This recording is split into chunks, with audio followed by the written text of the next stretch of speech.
Millions of Muslims around the world don't have access to Islamic higher education. Many of us don't have the means to travel and learn at a prestigious Islamic university. Many of us can't afford the fees. So what options do we have as regular Muslims to study formal Islamic higher education? One man decided to change that. Assalamu alaikum. I'm Dr. Bilal Philips. He founded the International Open University, which has educated hundreds of thousands of Muslims around the world.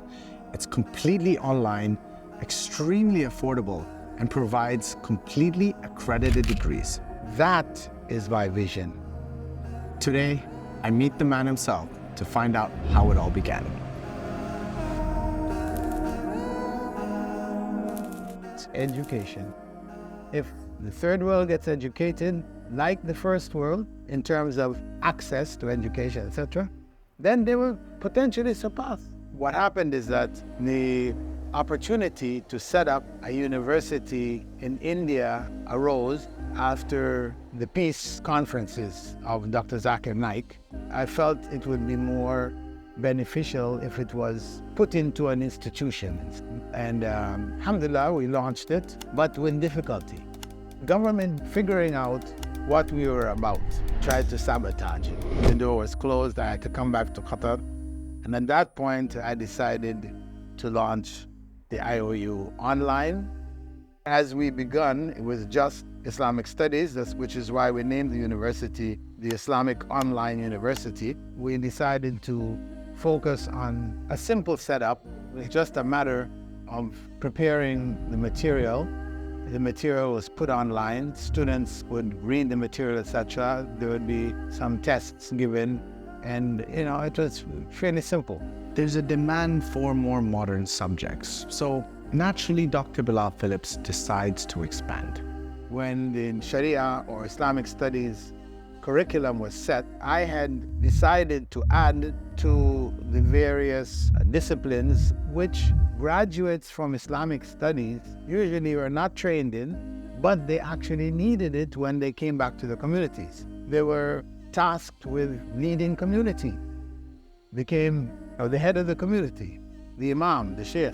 They were tasked by the community with solving their problems, counseling and administration, advising. So I added these courses to the overall syllabus because these courses were taught by Muslims who had a concern. They were committed to teach their subjects from an Islamic perspective.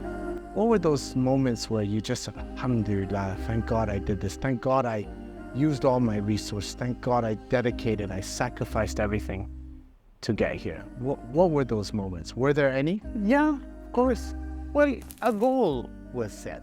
To me, the goal was worth sacrifice for. When my savings ran out, others came along and helped out to keep it going. So Allah seemed to open doors whenever they were needed. From the first time we launched it, people were just pouring in. And from there, it has just been moving forward, increasing as time passed.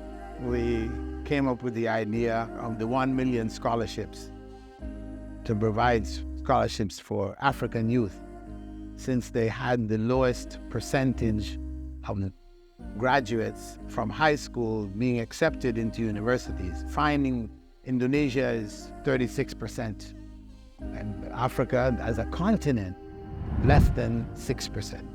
We found that the students didn't have computers. The people who were given scholarships in the Gambia, where our headquarters for the university was chosen, they were also asking for electricity.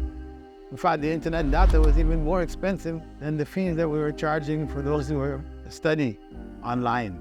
So we set up learning centers in close to 20 different locations across Africa, focusing on the English-speaking countries. So they finally make it. They finally reach global impact. And here, Dr. Bilal Philips discovers the significance of what he started.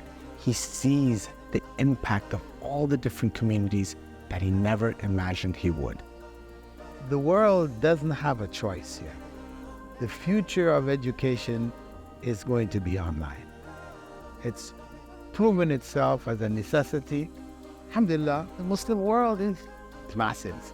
And if we can take care of this niche, and there are so many other niches that Muslims can contribute overall educational upliftment of the Ummah. They say the sky is the limit. Educating the Ummah is not something we can do by ourselves. It's something we must do together. Dr. Bilal Philips is just one example of what someone can do if you have a big enough dream and a big enough vision. The question is, are you ready to dream big and leave a legacy behind?